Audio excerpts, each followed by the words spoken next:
لشکر آپس میں لڑ رہے ہیں ایک میدان، ایک جنگلی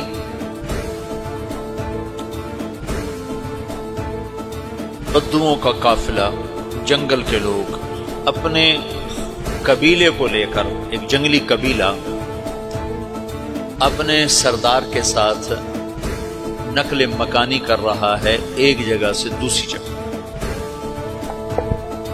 اللہ کا نظام کہ یہ لوگ چلتے چلتے چلتے اس وادی میں پہنچ گئے جہاں جنگ ہو رہی ہے، دو لشکر آپس میں لڑ رہے ہیں۔ جب یہ وہاں پہنچتے ہیں تو ایک لشکر کے قدم اکھڑ رہے ہیں اور دوسرا غالب آ رہا ہے۔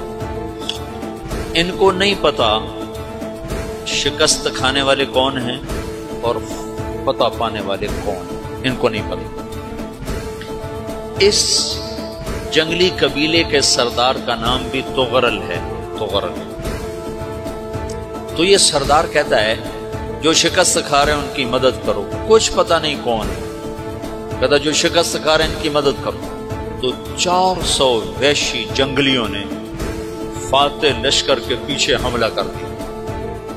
تو ایک کافی ہوتا تو 400 دوڑ دوڑ جب تلواریں پڑیں تو چند لمحوں میں نقشہ بدل گیا، بھاگنے والے جم گئے اور جمنے والے بھاگ پڑے۔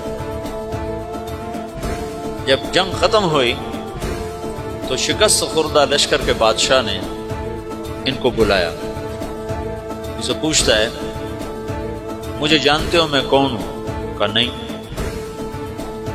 کہا تو تم نے میری مدد کیوں کی؟ کہا انسانی ہمدردی کی وجہ سے، تمہیں شکست ہو رہی تھی اس لیے تمہاری مدد کی۔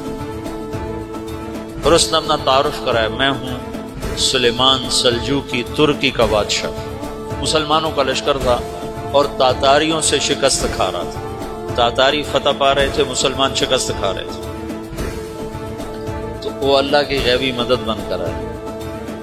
تو وہ اس سے کہتا ہے میرے ساتھ رہنا پسند کرو، تم نے میرے اوپر احسان کیا ہے، میں اس کا بدلہ دینا چاہتا ہوں، میرے ساتھ رہنا پسند کرو؟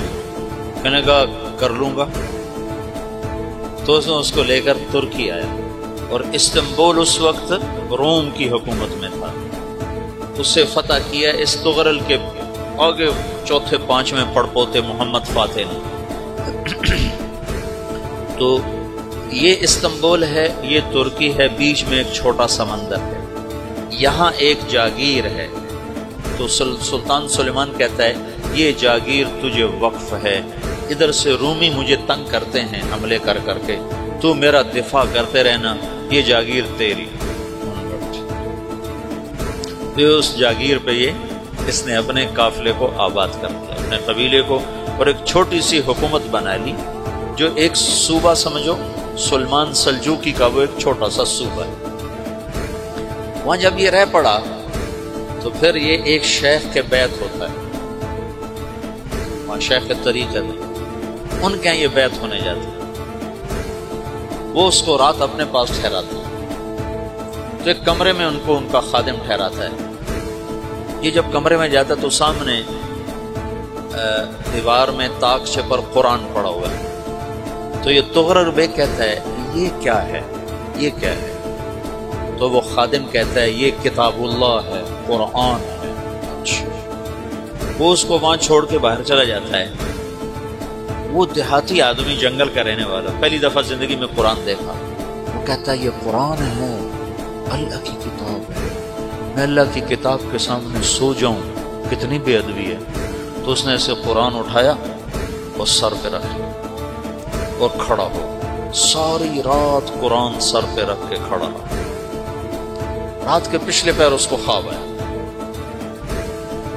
کھڑے کھڑے اس نے دیکھا کہ اس کی پشت سے ایک چاند نکلا اور شیخ کی بیٹی کے سینے میں جا کے اتر گیا۔ پھر اس لڑکی کے سینے سے ایک درخت نکلا جو پھیلتے پھیلتے پھیلتے 3 بر اعظم پہ چھا گیا، افریقہ پر، یورپ پر، ایشیا۔ پھر اس کی آنکھ کھل گئی، وہ کھڑا ہوا ہے۔ تو اس نے صبح یہ خواب اپنے شیخ کو سنایا، تو انہوں نے اپنی بیٹی اس کے نکاح میں دی تھی۔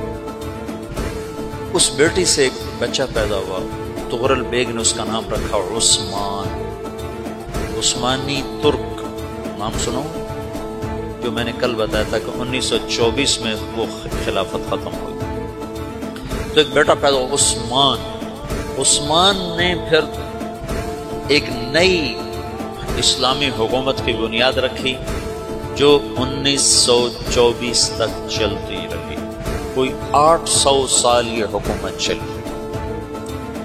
تو حکومت کا شیرازہ بکھرا لیکن پھر جڑ جاتا تھا، پر وہ قرن اول والا جوڑ کبھی نہ پیدا ہوا، ٹکڑے بن گئے۔